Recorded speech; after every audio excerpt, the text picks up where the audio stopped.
Good day mga ka-XS grinders. So today is Tuesday. Update tayo for Tuesday, December 17. Going with AXS, current price is $7.32, drop to 4.54%. And then going to as you can see, meron ba tayo dito ang 0.30 AXS.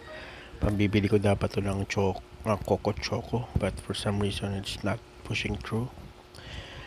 Well, let's proceed with daily bounties. So for daily bounties, punta mo tayo sa standard.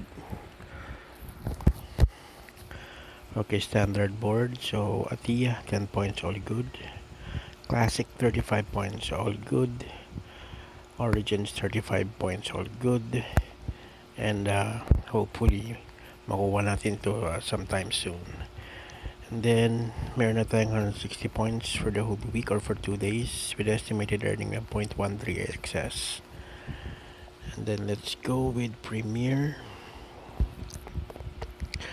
So for Premier, isa lang yung nakuha natin, which is craft 5 items origins.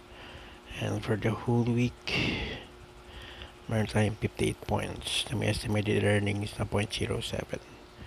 Going to staking.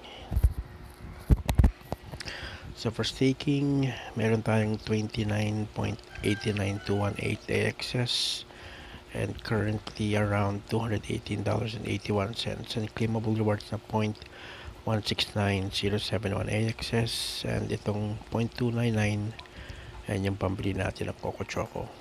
So yun yung update. Follow for more.